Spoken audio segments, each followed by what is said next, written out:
It all begins in chapter 124 of Berserk.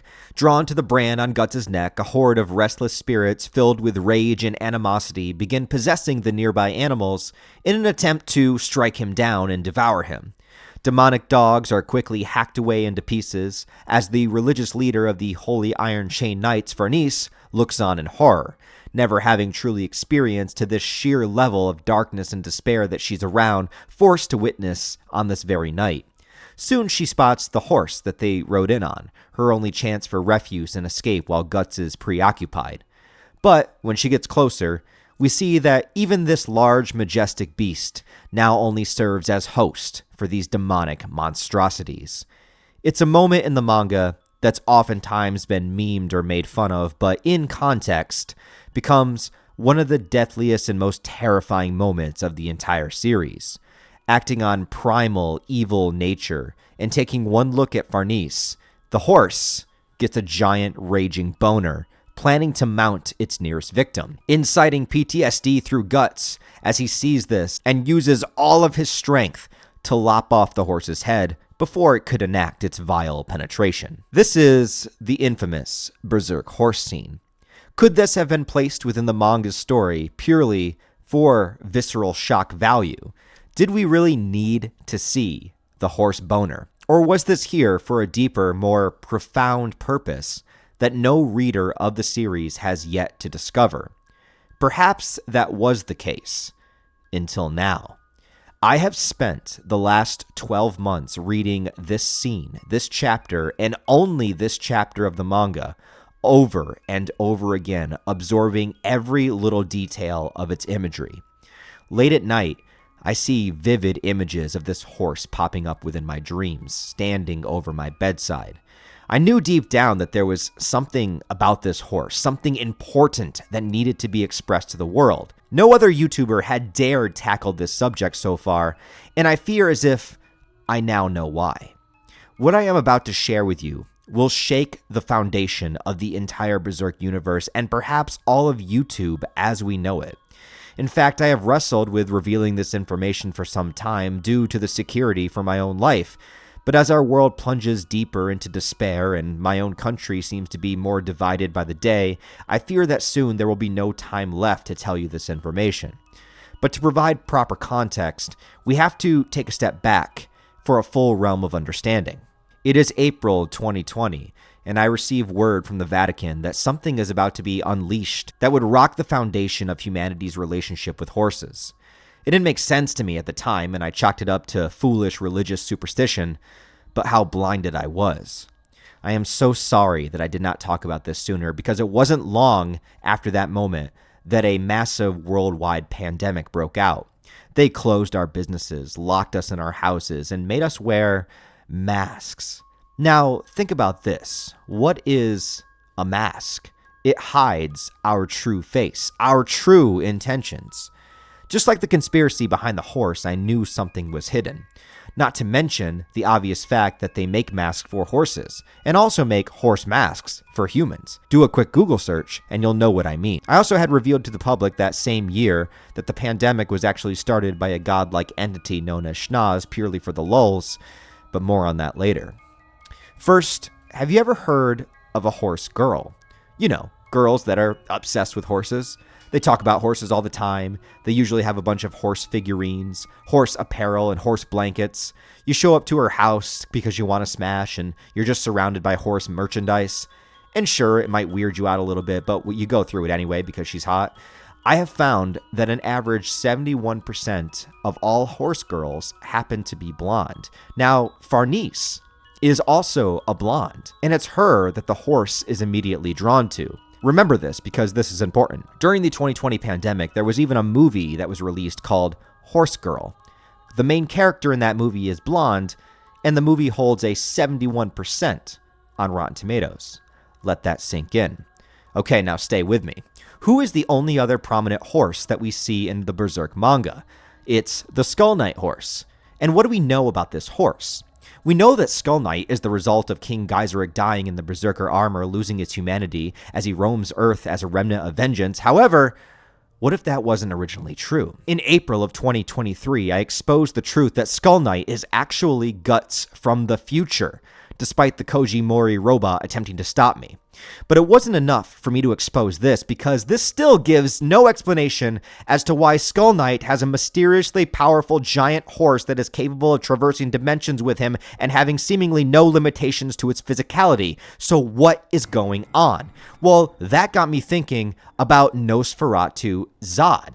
He first shows up in the manga completely naked. Even the most straight of us have always questioned our sexuality when it comes to looking at this scene. And back in April of 2022, I told everybody how part of Zod's training involves perineum sunning. It's an ancient technique in which you expose your butthole to sunlight for an increase in power and vitality. It is something that has been hidden from the world that will make us stronger because our butthole never sees sunlight, and if it does, we get enhanced powers. But nobody wants to tell you this, and if you think about your own life, your butthole has never seen the sunlight. Why do you think that is? That is a deliberate ploy from those in power to weaken us. Now, I would argue, if you look closely, you will find that horses also have buttholes. But if horses have buttholes, then you also have to think horses have cocks. And that's when it hit me. The term hung like a horse. It's a phrase that people use when they explain a man having a big penis. But why would it be hung? Well, if you think, Guts' mother was hung like a horse, proving that Guts' mom was actually Guts' dad. And then you have to think, why are there so many different names for penises? Dicks, cocks, schlongs. Something here was not adding up. Then I remembered the story of Zondark and how he lost his wife and children to Chad Thundercock. And then he reduced his life to being nothing but a servant of the Count, and then had his body infected and utilized for demonic purposes. Just like how the innocent horse of chapter 124 was infected by a demonic spirit against its will, a famous Berserk quote says that mankind has no control even over his own will. But that's specifically about mankind, but what about horsekind? See, horses are often utilized for mankind purposes, for travel, for training, for showmanship.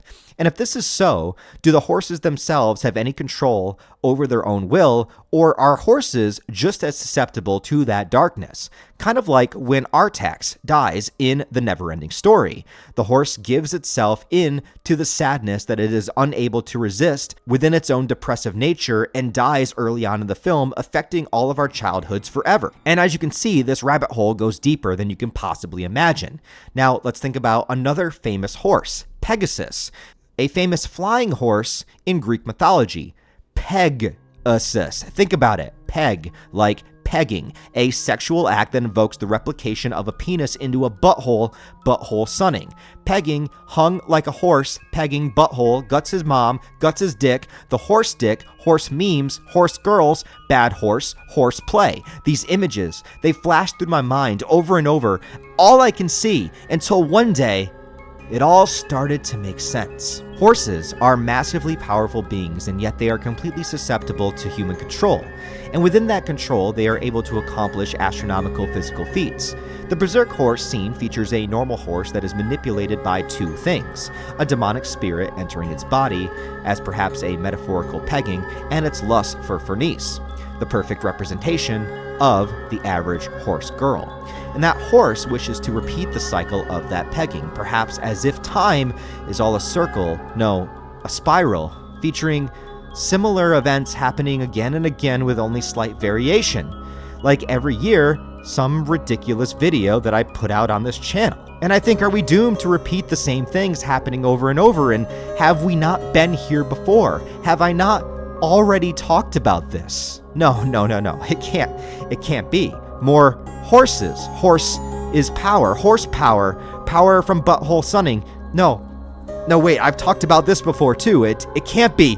Wait, why is Zod naked? No, I know why he's naked. I've made that video. Wait.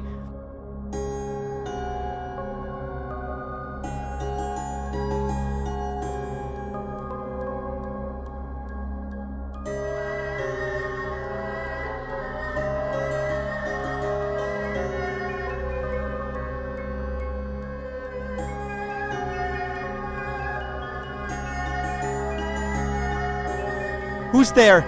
Zondark? No, I've made this already too. Wait, what was I talking about? Wait, there has to be an answer. I can't remember. Where am I? What is this place?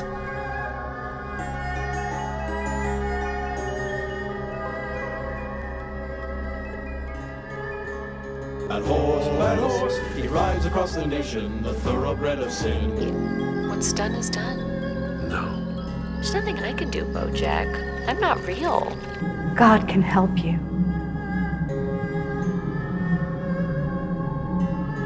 So what God does.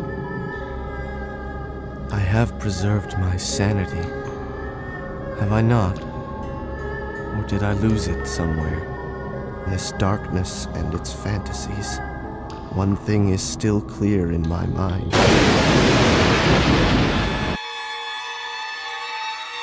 Okay, so today we're going to discuss why did Guts clap demon cheeks? Wait, no, I did this before too. It is April 2018. You are about to watch a movie on Netflix called Berserk, The Golden Age Arc, The Egg of the King. Eggs. What about eggs? It is November 2019. I am making a new series called The Berserk Monster Manual. This episode is about trolls. It is now March 2023. Every Monster Manual video is demonetized by YouTube. It is September 2018. Is Skull Knight Guts from the future? It is April 1st, 2023. I speak to Schnoz. It is May 1994. I am 5 years old. I am watching Godzilla. Life is good. It is April 2018. I am watching the eclipse for the first time. Life is scary. It is April 1st, 2020. I release my first April Fool's video. It is April 1st, 2024. I am talking about a horse cock and potentially losing my mind. It is October 2020. An extremely important chapter featuring some Skull Knight history and a potential former God Hand is released. The Berserk fandom is happy. Life is good. We rejoice. It is June 2022. Berserk continues with new writers and artists. The fandom is conflicted. A split is made that can never be repaired. It is April 1st, 2024. All I see is darkness. I am lost in a void. I cannot tell if I am alive or dead. I see horses all around me. Perhaps all these memories are simply illusions, just pale imitations of what I've done and said before. I have thought, and yet I no longer consider myself to be human. Perhaps I never was. Instead of fingers, I wish to have hooves. I wish to be hung. I am tired of this human world. I am tired of being tangled within their lives. I am tired of these repetitions. My only escape is to become what I have denied. I must become horse. I am no longer man. I am horse. There are no more barriers to cross. All I have in common with the uncontrollable and the insane, the vicious and the evil, all the mayhem I have caused in my utter indifference toward it, I have not surpassed. My pain is constant and sharp, and I do not hope for a better world anymore.